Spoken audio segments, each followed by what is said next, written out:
하니라고. 우리 성가대 대원들에게 우리 따뜻한 사랑의 박수로 한번 수고 많이 했습니다. 오늘 하나님 말씀 에스겔서 11장인데요. 우리 큐티 본문입니다. 에스겔서 11장 15절, 14절서부터 23절까지 한번 읽어보겠습니다. 에스겔서 11장 14절 제가 한 절 읽고 여러분들이 한 절 같이 읽어 나가도록 하겠습니다. 에스겔서 11장 14절 여호와의 말씀이 내게 임하여 이르시되 인자야 예루살렘 주민이 내 형제 곧 내 형제와 친척과 온 이스라엘을 향하여 이르기를 너희는 여호와에게서 멀리 떠나라. 이 땅은 우리에게 기업이 되게 하신 것이라 하였나니 그런즉 너는 말하기를 주 여호와의 말씀에 내가 비록 그들을 멀리 이방인 가운데로 쫓아내어 여러 나라에 흩었으나 그들이 도달한 나라들에서 내가 잠깐 그들에게 성소가 되리라 하셨다 하고 너는 또 말하기를 주 여호와 말씀에 내가 너희를 만민 가운데 모으며 너희를 흩은 여러 나라 가운데서 모아내고 이스라엘 땅을 너희에게 주리라 하셨다 하라. 그들이 그리로 가서 그 가운데 모든 미운 물건과 모든 가증한 것을 제거하여 버릴지라. 내가 그들에게 한 마음을 주고 그 속에 새 영을 주며 그 몸에서 돌 같은 마음을 제거하고 살처럼 부드러운 마음을 주며 내 율례를 따르며 내 규례를 지켜 행하게 하리니 그들은 내 백성이 되고 나는 그들의 하나님이 되리라. 그러나 미운 것과 가증한 것을 마음으로 따르는 자는 내가 그 행위대로 그 머리에 갚으리라. 나 주 여호와의 말이니라. 그때 그룹들이 날개를 드는데 바퀴도 그 곁에 있고 이스라엘 하나님의 영광도 그 위에 덮였더니 여호와의 영광이 성읍 가운데서부터 올라가 성읍 동쪽 산에 머무르고. 아멘. 이 에스겔이라고 하는 이 책은 말씀은 예루살렘이 멸망하기 전 아니면 멸망하고 곧 후에 쓰여진 하나님의 말씀이다라고 이제 기록하고 있는데요. 오늘 말씀에 보면은 하나님이 정말 우리에게 원하시는 것이 무엇이라고 여러분 생각하세요? 네. 눈 감고 주무시라고 하는 걸 원하셔요, 여러분?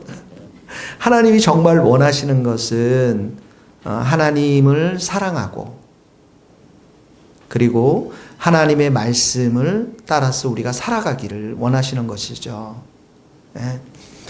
오늘 말씀에 보면은 15절을 한번 보세요. 인자야, 같이 한번 읽읍시다. 시작. 인자야 예루살렘 주민이 내 형제 곧 내 형제와 친척과 온 이스라엘 족속을 향하여 이르기를 너희는 여호와에게서 멀리 떠나라. 이 땅은 우리에게 주어 기업이 되게 하신 것이라 하였나니. 그러니까 이제 이렇게 말씀을 사랑하고 순종하기를 원하셨는데 이 이스라엘 백성들이 하나님도 사랑하지 않았고 우상을 사랑하고 말씀 앞에 순종하지 않음으로 인해서 하나님이 심판을 내리시잖아요. 그러면서 이제 이 에스겔을 통해서 하나님께서 환상을 보여주시는 것이죠. 말씀을 보여주시는 것인데 인자야 하면서 하나님께서 이제 에스겔을 부르십니다. 15절에 보니까 부르면서 이렇게 말하고 있어요. 예루살렘 주민이 이렇게 나와 있어요. 예루살렘 주민이라. 그러니까 예루살렘에서 살았던 사람들이라는 거죠. 그러니까 내 형제와 친척 온 이스라엘 족속을 향하여 이르기를. 이제 예루살렘에 사는 사람들, 그러니까 이 유대인들이 될 수도 있을 거예요. 그러니까 같은 민족을 향해서 예루살렘에 대부분 그들이 살았으니까 물론 이방인도 있었겠지만 근데 여기 보면 내 형제 이렇게 내 형제와 친척 이 이스라엘 사는 사람들이 친척들에게 형제들에게 가족들에게 이렇게 말하는 거예요. 뭐 이렇게 말하면 너희는 여호와에게서 멀리 떠나라. 이 땅은 우리에게 주어 기업이 되게 하신 것이라. 너희는 여호와에게서 이 여호와 하나님께서 계시는 이 예루살렘 이 성전 예루살렘 땅을 멀리 떠나라. 그러니까 바벨론 포로로 잡혀가라는 뜻이에요. 그 잡혀가고 이 땅은 우리에게 기업을 하나님께서 주셨다. 하나님이 심판을 내리시는 것은 이스라엘 민족 족속 전체에게 내리는데 마치 우리는 이 예루살렘에 살았던 어떤 소수의 사람들, 어떤 사람들은 이 모든 죄가 다른 사람들, 형제들에게 있는 것처럼 말하면서 너희는 여호와에게서 멀리 떠나라. 바벨론 포로로 잡혀가라. 가서 좀 고생 좀 하고 와라. 이렇게 말하고 있는 것이죠. 예루살렘이라고 하는 공동체, 또 이스라엘 백성이라고 하는 이 공동체로 불러주신 것은 사랑하면서 섬기면서 서로를 격려하면서 불러주시지 않았겠습니까? 그런데도 이 말은 너희는 여호와에게서 멀리 떠나가라. 그 바벨론 군대를 따라서 너희 잡혀가라는 말은 그들을 무시하고 멸시하고 증오하고, 또 어떻게 보면 한편으로 보면 이기심으로 가득 차 있는 것을 보게 되는 겁니다. 우리가 한 교회로 이렇게 불렀지만 정말 이 교회 안에서 하나님이 우리에게 원하시는 게 뭘까요? 네, 복음을 전하는 것, 선교하는 것 다 좋은데 1차적인 것은 우리들이 서로 사랑하고 격려하고 위로하고, 정말 이 안에서 하나님의 사랑이 거하고 있다는 것을 우리를 통해서 하나님은 정말 보이기를 원하시는 줄 믿어요.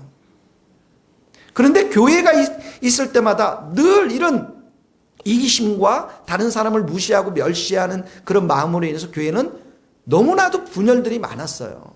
교회 역사가 그렇게 쭉 보여졌고요. 성경에도 보면 고린도 교회도 그랬잖아요, 여러분. 너희 가운데 분쟁이 없이 한 마음 좀 품어라. 같은 마음은 좀 품어라. 왜 그렇습니까? 나는 바울파다.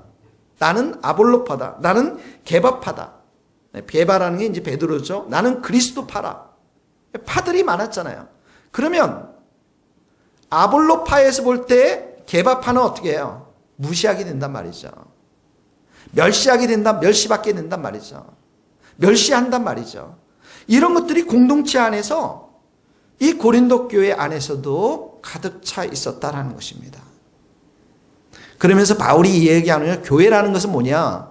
예수 그리스도가 머리인데 우리가 지체로 하나님께서 우리를 불러주셨고 이 지체는 서로를 돌보도록 불러주셨다라고 말씀하고 있는 거예요. 그러면서 하신 말씀이 지체 하나가 고통을 받으면 온몸이 아픔을 느끼지 않겠느냐? 여러분, 살갗을 칼로 딱 찌르면 얘만 아픈가요? 손가락만 아픈가요?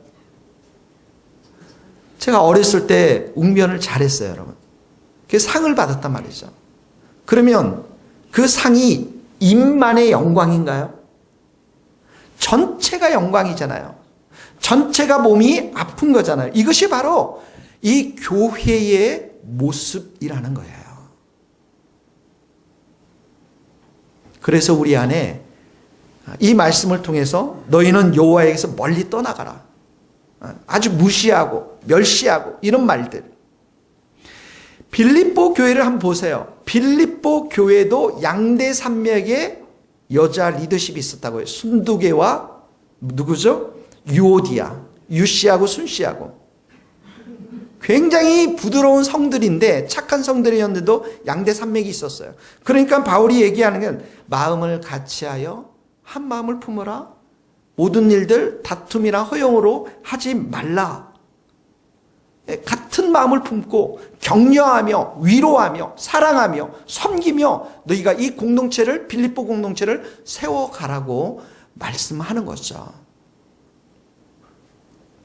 여러분, 샴쌍둥이라고 아시죠? 머리가 이렇게 딱 달라붙은 어린아이들이 있었죠. 이렇게 머리가 딱 달라붙은 어린아이들. 이 아이들이 이 머리가 딱 떨어져서 수술한 병원이 어딘 줄 아십니까? 미국의 존 홉킨스 병원이에요. 대학 병원입니다. 그 미국에서는 최고의 병원이거든요. 그 수술을 집도하신 분이 벤 카슨이라고 하는 의사 선생님입니다. 신의 손이라고 말해요. 신의 손. 어떤 아이가 하루에 120번 발작을 한대요. 저 발작하는 거 한번 봤거든요. 근데 하루에 120번 발작을 한다는 거예요. 이 뇌 때문에. 근데 그 어린아이를 뇌를 수술해서 완치시킨 분이 이 벤 카슨 의사 선생님이십니다. 그 샴쌍둥이를 분리했던 분이 이분이에요. 벤 카슨 의사 선생님입니다. 근데 이분은 어렸을 때 완전히 불량하였거든요. 불량하였고 청소년들과 늘 같이 다녔고 빈민가에서 특히 흑인으로, 여러분 흑인들이 요즘 총을 많이 맞고 죽잖아요. 어제도 뉴스에 보니까 또 죽었더라고요. 그런데 이 불량 소년에 불과한 아이에게 끝까지 격려해주고 칭찬해주고 사랑을 복돋아준 분이 계십니다. 누구겠습니까? 어머니예요.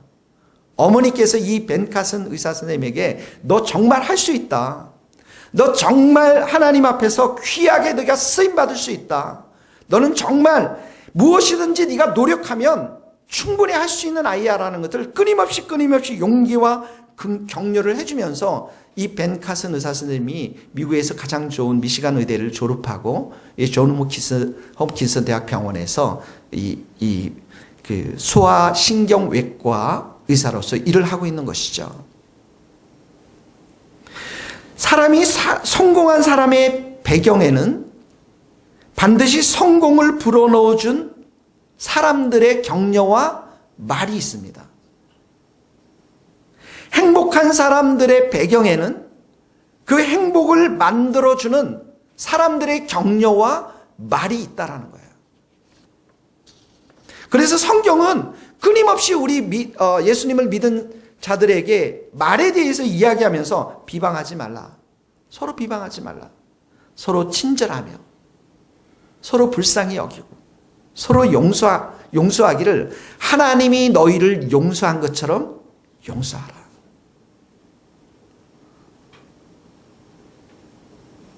여러분 여기에 완벽한 사람 아무도 없습니다. 누가 제일 부족할까요? 저예요. 여러분들 다 저만 쳐다보고 있잖아요. 지금. 근데 용서가 있느냐?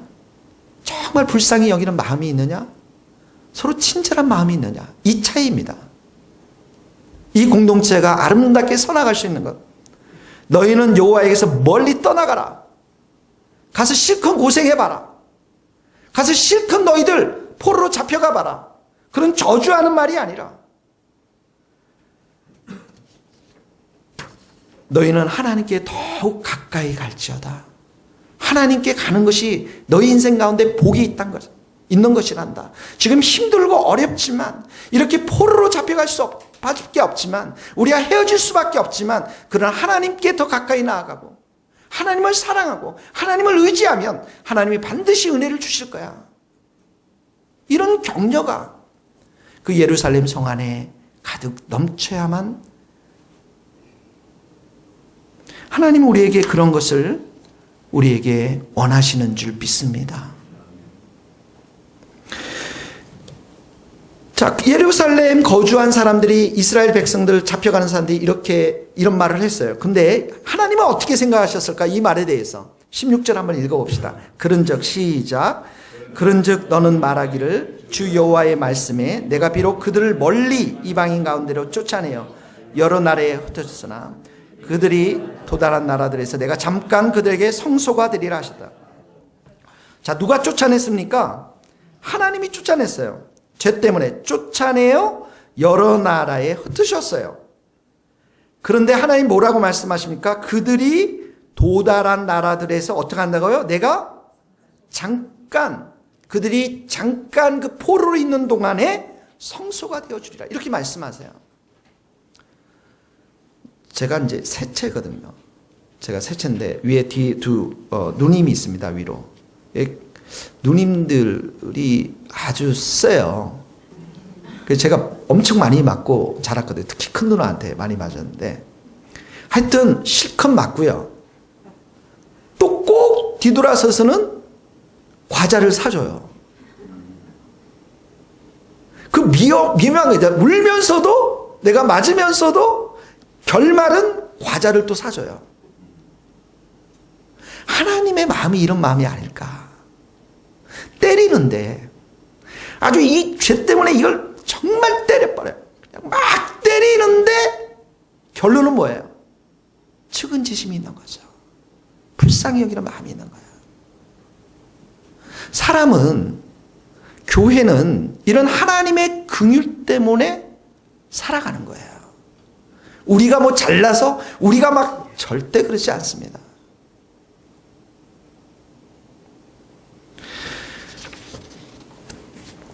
아브라함에게 있어서, 사라에게 있어서 최대의 라이벌이 누구였습니까?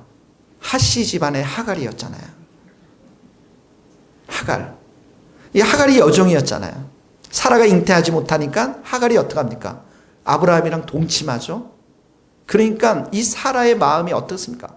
불일 듯 그냥 분노가 일어나잖아요. 그러면서 하갈을 결국은 아브라함이 어떻게 합니까? 쫓아내버리잖아요. 집에서 나가야 하잖아요. 그 광야에 갔을 때 쫓김을 받은 하갈에게 찾아간 사람이 누구예요? 하나님의 천사죠. 하나님이시죠. 그러면서 다시 돌아가라. 주인의 품으로 다시 돌아가라. 그리고 내가 너를 정말 축복해서 아이를 줄 것이다. 그 씨를 많게 할 것이다. 이런 약속의 말씀을 주시면서 내가 지금 아들을 가졌는데 이스마엘이라 하라. 그러면서 그 이름이 뭡니까? 여호와께서 내 고통을 들으셨음이니라. 그러니까 하갈이 하는 고백하는 말이 하나님께서 나를 살피시는 하나님이시구나. 나를 보살피시는 하나님이시구나. 나를 돌아보아서 불쌍히 여기는 하나님이시는구나. 이런 고백을 이 하나님 앞에 드리지 않습니까? 여러분, 여러분의 친구가 여러분들을 배반하고, 여러분의 사랑했던 사람들이 배반하고, 모든 것들이 다 이렇게 떨어져 나갔을 때 여러분들을 영접할 수 있는 사람이 누구입니까? 다윗이 이렇게 고백해. 내 부모는 나를 버렸으나 여호와는 나를 영접하시리니. 이 세상에서 믿을 만한 가장 최후의 보루는 부모님밖에 없어요. 다 세상이 사기꾼이라 할지라도 부모님은 자식을 끝까지 사랑할 수 있는 사람들입니다. 근데 이것마저도 다 끄는 그 자리 앞에 누가 우리 인생을 책임져 주십니까? 하나님이 책임져 주신다는 거예요. 하나님이 우리를 영접해 주시겠다는 거예요. 그래서 여기에 보니까 너희들 내가 이렇게 정말 미워서 다 흩어졌는데 너희가 도달한 그 나라에서 내가 잠깐 너희들에게 성소가 되어주겠다. 성소라는 게 뭐예요? 성소는 뭡니까? 하나님이 계신 곳이잖아요. 하나님이 있는 성소는 어디? 예루살렘이잖아요. 근데 이 예루살렘을 통째로 파가지고 포크레인으로 그 다음에 차에 실어가지고 얘네들이 갈 때 같이 간다라는 거예요. 그게 이들이 정말 바벨론 포로에 갈 때 하나님도 그들과 함께 가겠다라는 거예요. 그 자리에 내가 너희들 성소가 되어주겠다라는 말은 이 하나님이 계신 곳이 예루살렘만 있는 곳이 아니고 너희들이 그 핍박당하고 고통당하는 그 자리에 나도 너희들과 함께 가겠다라는 거예요. 이게 하나님의 마음이라는 거예요. 여러분, 아무리 우리가 절망해도, 아무리 우리가 아무것도 없고 우리에게 정말 보이는 희망이라는 1%도 없다 할지라도 하나님이 우리와 함께 하시면 됩니다. 그 싸움입니다, 여러분. 요셉이 그 어린 나이에 팔려가고 감옥 가고 우리는 그냥 듣지만 그 수년간을 그런 삶을 살았던 요셉을 생각해 보세요, 진짜. 근데 성경은 어떻게 얘기하고 있냐면 여호와께서 요셉과 함께 하시고 그에게 인자를 더하게 하시고 그 간수로부터 은혜를 받게 하시더라. 하나님이 함께 하시면 감옥도 광야도 야곱도 형 에서를 피해서 갈 때 어떡합니까? 그 돌 베개를 베개에 자면서 절망과 좌절과 낙심과 두려움 가운데 어떡합니까?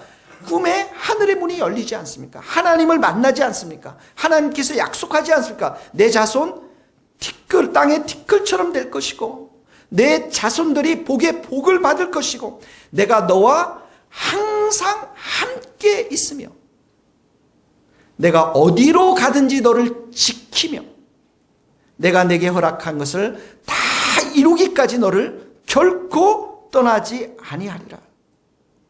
임마누엘 되시는 하나님, 하나님의 임재 약속을 야곱에게 해주는 거죠. 하나님의 종들에게 있어서는, 하나님의 사람들에게 있어서는 구약을 통해서 계속해서 하나님께서 약속해 주신 게 뭐냐면 하나님의 임재입니다. 모세에게 말하죠. 내가 반드시 너와 함께 가리니. 내가 이스라엘 백성들을 그 땅에서 인도해서 이 산에서 나를 섬기게 할 것이다. 근데 뭐예요? 내가 너와 함께 가겠다는 거예요. 모세에게. 모세가 죽고 나서 여호수아에게 뭐라면, 너 평생에 너를 대적할 사람 아무도 없을 것이다. 왜? 내가 모세와 함께 있었던 것처럼 너와 함께 있을 것이고 내가 너를 떠나지 않을 것이다. 임마누엘 되신 하나님이시죠. 그러니까 바울과 실라가 감옥에 가서도 그 하나님의 임재 가운데 찬양을 드리잖아요. 여러분, 찬양은 승리를 선포하는 거라고 그랬죠. 이스라엘 찬송 가운데 거하시는 하나님. 그래서 그 감옥에 하나님이 임재 버리니까 어떻게 해요? 지진이 나면서 감옥문이 열려버리잖아요. 하나님의 임재가 우리의 삶 가운데서는 가장 중요한 것입니다. 근데 이스라엘 백성들이 지금 절망의 땅 바벨론 포로로 잡혀가는데 내가 그들에게 성소가 되리라. 함께 가겠다라는 거예요. 그들과 함께 하겠다라는 거예요. 이스라엘 백성들, 예루살렘에 거주한 사람들은 그렇게 멸시하면서 너희들 멀리 여호와에서 멀리 가라고 이렇게 멸시하지만 하나님은 이 백성들을 향해서 함께 가겠다라는 거예요. 여호와는 너를 지키시는 이시라. 한번 따라해 봅시다. 여호와는 너를 지키시는 이시라. 여호와께서 내 오른쪽에서 내 그늘이 되시나니 낮에 해가 너를 상하게 하지 아니하며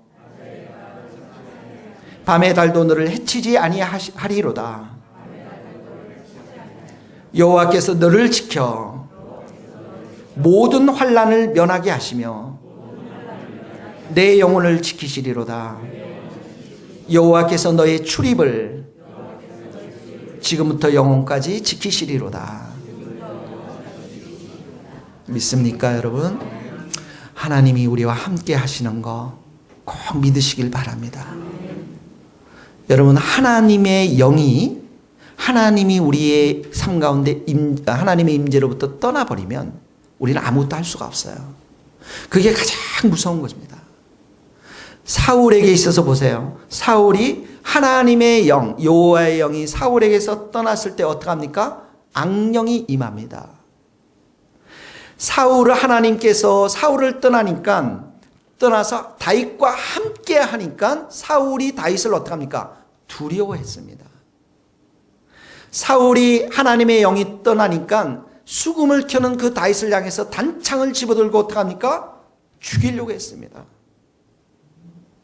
그래서 다윗은 자기가 범죄한 이후에도 이런 신앙의 고백을 하는 거죠. 나를 주 앞에서 쫓아내지 마시며 주의 성령을 내게서 거두지 마소서. 하나님의 임재입니다. 죄가 범하여지면 하나님의 임재로부터 멀어지기 때문에 주의 백성이 하나님의 임재로 멀어지면 그 삶은 고통과 좌절과 절망밖에 없는 것이에요. 사랑하는 성도 여러분, 이스라엘 백성들 얼마나 미웠으면 하나님이 그렇게 포로로 잡혀가도록 내버려 두겠습니까? 허락하시겠습니까? 근데 그 자리에도 하나님이 성소가 되어주겠다고 하는 하나님의 그 자비의 마음을 한번 생각해 보세요. 하나님의 그 긍휼의 마음을 생각해 보십시오. 하나님은 우리 인생을 결코 놓치지 않고 끝까지 추적해서 하나님의 위대하심과 하나님의 사랑이 많으심을 반드시 보여주고야 말 줄로 믿습니다. 이런 하나님 때문에 우리는 소망이 있고 이 교회도 소망이 있는 거예요, 여러분. 하나님이 이스라엘 백성들을 향해서 몇 가지 약속을 줍니다. 17절 보세요. 같이 읽어봅시다. 너는 또 말하기를, 시작. 말하기를, 주 여호와의 말씀에 내가 너희를 만민 가운데서 모으며 너희를 흩은 여러 나라 가운데서 모아내고 이스라엘 땅을 너희에게 주는. 자, 17절이니까 만민, 모으며라는 단어가 두 번째. 모으며, 또 모아내고, 그 다음에 뭘 준다고요? 뭘 준다고요? 할렐루야. 여러분, 땅 주겠다는데 별로 기분이 안 좋으신 것 같아요. 이 구약에는 땅이 두 가지 의미가 있어요. 하나는 히브리어로 두 가지 의미가 있는데, 첫 번째 의미는 일반적인 땅을 말하는 땅이 있어요. 근데 여기서 쓰는 땅은 특별한 땅입니다. 이 땅은 주거지, 경작지를 말해요. 그러니까 하나님께서 이 특별한 땅을 주거지, 경작지로 주겠다라는 것은 이 바벨론 포로에서 다시 회복해서 이들에게 경제적인 번영과 건강과 이 땅에서의 축복을 회복시키겠다라는 거예요. 이스라엘 백성들에게. 두 번째로 보세요. 두 번째로 18절에 보세요. 18절 같이 읽읍시다. 시작. 그들이 그리로 가서 그 가운데 모든 미운 물건과 모든 가증한 것을 제거해요. 여기 보면 제일 중요한 단어가 뭐냐면 그들이 모든 미운 물건은 우상숭배에 가증한 것, 이것은 우상숭배와 관련된 그런 것들입니다. 그러니까 첫 번째는 이스라엘에게 경제적인 부흥, 또 번영, 축복, 이 땅에서의 축복들을 약속해 주셨고요. 여러분들도 이런 축복 받기를 원하죠. 하나님께서 이 모든 축복권을 가지고 계세요. 구약의 축복권. 다는 그걸 다 받을 수는 없을 거예요. 그러나 여러분들 중에서는 정말 그런 축복도 하나님 앞에 누릴 수 있는 사람이 있기를 바랍니다. 근데 두 번째는 뭐냐면 우상을 제거해요. 우상을. 근데 누가 제거합니까? 이스라엘 백성들이 스스로 우상을 제거합니다. 하나님께서 이스라엘 백성들을 향해서 이렇게 고백해요. 내가 이스라엘을 만날 때 광야에서 포도를 만난 같이, 그 다음에 무화과 나무에서 첫 열매를 봄같이 기뻐했다라는 거예요. 여러분, 광야에 뭐가 있어요? 아무것도 없잖아요. 아무것도 없어요. 풀도 없고 나무도 거의 없습니다. 아주 따가운 햇볕이 있는 곳이죠. 근데 그곳에 먹을 것, 포도를 만났어요. 얼마나 기뻤겠습니까? 얼마나 즐거웠겠습니까? 그리고 어떡합니까? 무화과 나무. 우리는 지금 여러분 무화과 좀 먹을 수 있어요. 옛날에 못 먹어봤는데. 무화과 나무를 첫 열매들을 이 먹는 그 기쁨, 우린 잘 모르겠지만 이렇게 얘기해 볼까요? 벼를 베어가지고 이제 첫 곡식을 이제 만들어서 첫 햇밥을 먹는 그 기쁨. 안 드셔봤으니까 뭐 별로 감동이 없는 것 같아요. 그러니까 하나님의 기쁨이 이스라엘 봤을 때 이런 큰 기쁨이 있었는데 하나님께서 이렇게 해요. 근데 이 녀석들이 이렇게 내가 기뻐했던 백성들이 저렇게 부끄러운 우상에게 몸을 들임으로 해서, 저렇게 부끄러운 우상들에게 가서 몸을 바쳐서 정말 굽히면서 섬기는 게 내 눈에 너무너무 가증스럽다. 이렇게 얘기해요. 너무 가증스럽다. 여러분, 강남에서 사업을 하고 성공을 하려면 비결이 하나 있습니다. 제가 이거 어제 알았는데, 이 성공하려면 비결. 다 눈을 뜨셨네요. 산에 가서, 절에 가서, 절에 산당을 하나 모시면, 산당을 하나 모셔서 이 산당을 통해서 축복을 받으면 사업이 반드시 성공한다는 거예요. 할렐루야. 제가 어제 들었습니다. 우리 성도들 중에서 한 명 들었어요. 여러분, 하나님은 정말 질투하시는 하나님이세요. 사랑에 불붙는 열정을 가지고 있어요. 여러분들을 향해서 사랑을 향한 불붙는 열정을 가지고 있는데, 이 사랑이 우상으로 넘어가면 하나님이 가장 슬퍼하세요. 너는 나 외에 다른 신들을 내게 두지 말라. 너를 위하여 새긴 우상을 너를 위해서. 우상은 너를 위해서 하는 거예요. 우리는 신앙을 갖는 게 첫 번째 누굽니까? 하나님을 위해서 가는 거예요. 그러니까 너를 위해서 우상을 만들지 말고, 절하지 말고, 섬기지 말라. 나 여호와 하나님은 질투하는 하나님이라. 질투하는 하나님이에요. 그래서 여러분, 우리가 정말 하나님을 사랑하고 하나님의 말씀 앞에 순종하면, 구약의 말씀에 따르면 하나님은 그 질투, 불같은 사랑을 가지고 우리들에게 천대까지 축복해 주신다고 성경 기록하고 있어요. 나를 미워하는 자의 죄를 갚되, 하나님께서 3대째까지 갚아준대. 그런데 나를 사랑하고 내 계명을 지키는 자에게는 1000대까지 내가 은혜를 베풀어 주겠다. 하나님의 불붙는 사랑이죠. 그 불붙는 질투하는 사랑이죠. 그래서 이 이스라엘 백성들이 여기에 보면 다시 돌아와서는 이런 우상들을 다 무너뜨리고 제거하고 오직 여호와 하나님을 섬길 수 있도록 하나님께서 회복시키겠다라는 거예요. 내 백성들을 그렇게 회복시키겠다라는 거예요. 19절 한번 봅시다. 내가 그들에게 시작. 내가 그들에게 한 마음을 주고 그 속에 새 영을 주며 그 몸에서 돌 같은 마음을 제거하고 살같처럼 부드러운 마음을 한 마음을 줬다라는 건 뭐냐면 마음이 나누어지지 않고 초점 포커스가 한쪽에만 쫙 이렇게 있어서 하나님만을 사랑하는 그 마음으로 바꾸겠다라는 거예요. 성경에도 보면 제1계명이 뭐라고 그랬어요? 내 마음과 뜻과 목숨과 이 모든 영혼들을 다 하여서 내 하나님을 사랑하라고 그랬잖아요. 마치 여러분 겨울에 따스한 햇볕이 날 때 처마 밑에서 어렸을 때 보면 돋보기 있죠. 돋보기. 이걸 가지고 딱 태양에다가 딱 놓고 여기에 종이를 넣으면 어떻게 해요? 여기 불이 붙잖아요. 타버리잖아요. 이런 것처럼 우리의 마음이 하나님을 향해서 한 마음 나뉘어지지 않고 집중되어지는 마음을 말하는 거예요.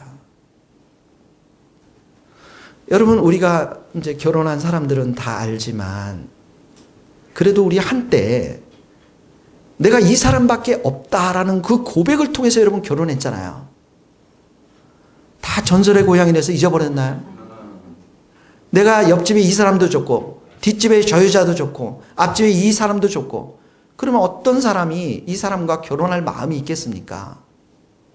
그래도 한때는 이 사람밖에 없다. 물론 그 마음이 끝까지 가야 되겠지만 그런 집중된 마음이 있었기 때문에 우리는 결혼할 수 있었던 것이거든요.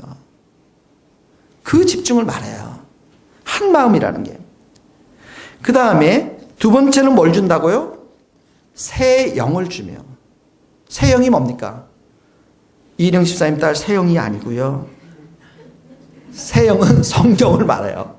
성령을 주셨다라는 건 뭐예요? 우리 스스로 살아갈 수 없다라는 거예요. 이제는 우리 힘으로는 안 된다라는 거예요. 우리 힘으로 하나님 사랑 절대 안 됩니다. 우리 힘으로 스스로 살아갈 수 있는 거 아무것도 없어요. 그러니까 우리가 해야 될 게 뭐냐면 성령님을 날마다 환영하고 의지하고 그 인격적이신 성령님께 우리가 묻고 의탁하고 동행하는 그런 정말 우리에게 도움자가 되시고 카운셀러가 되시는 능력의 성령 하나님을 우리에게 보내주시겠다라는 거예요.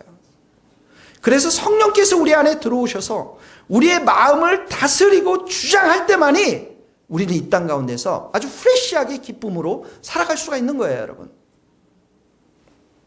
내 약함을 자랑하라 이런 책이 있습니다. 이효진 씨가 쓴 책인데 이분이 보니까 얼굴에 화상을 입으신 것 같아요.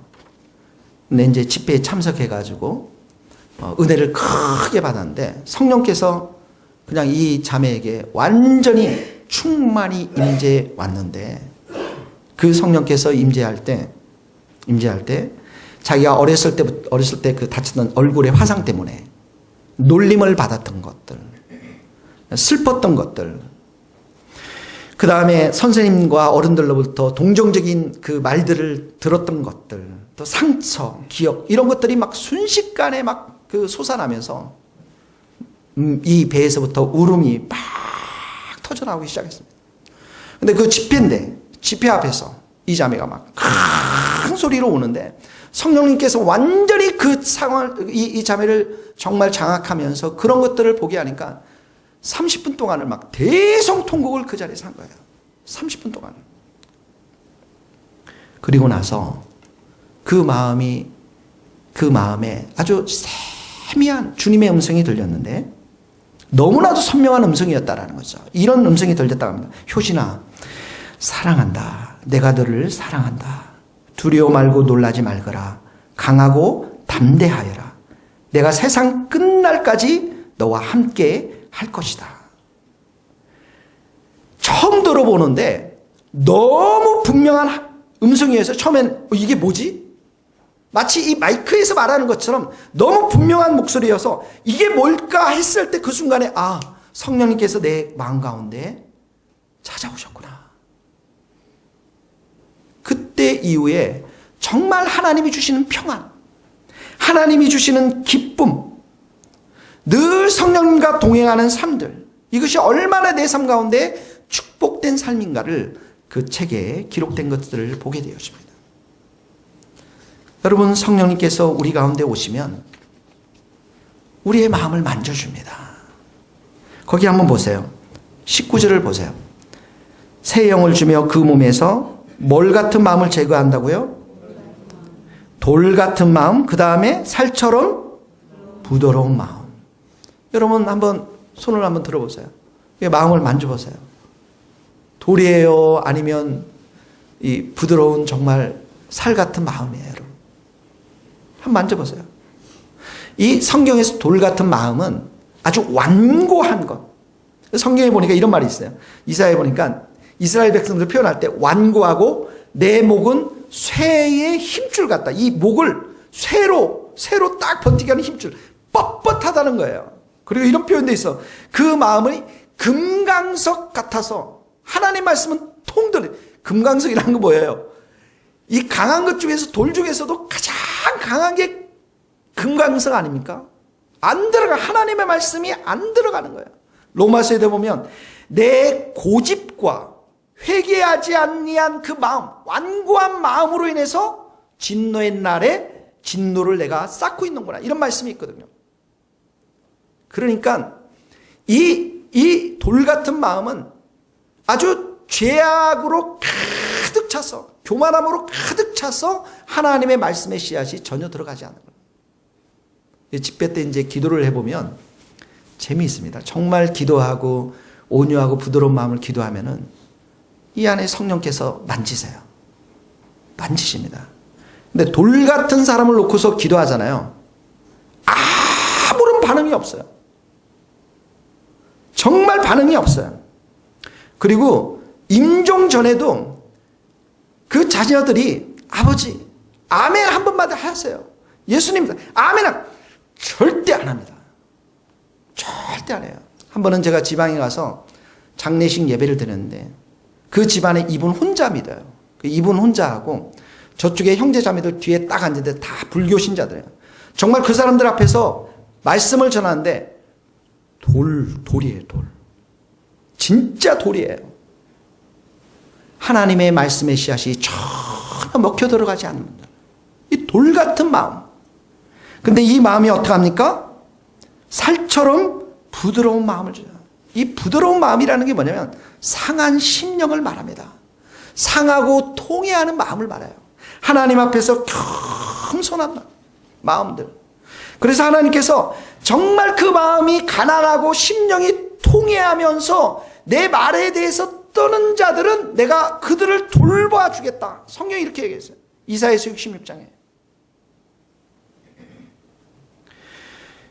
열왕기하에 보면 유다 왕 요시야 왕 때 율법책을 발견하고 이스라엘 백성들이 이제 정말 우상 가운데 있는 이스라엘 백성들이 회개하지 아니하면 그 예루살렘 터에 저주를 내려서 하나님께서 심판하시겠다는 그 말씀을 요시야 왕이 딱 듣고 열왕기하 22장 19절에 이렇게 얘기해요.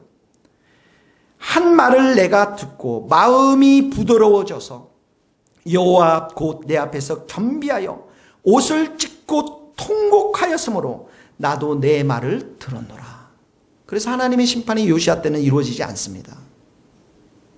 이 부드러운 마음이라는 것은 하나님의 말씀 앞에 아주 예민해서, 성령님의 음성 앞에 예민해서 죄에 대해서 즉각적으로 회개하고 돌이킬 줄 알고 하나님의 말씀이라면 통해 자복할 수 있는, 순종할 수 있는 그런 부드러운 마음을 말하는 것입니다. 평생 죄책감으로 살던 할머니 한 분이 계셨어요.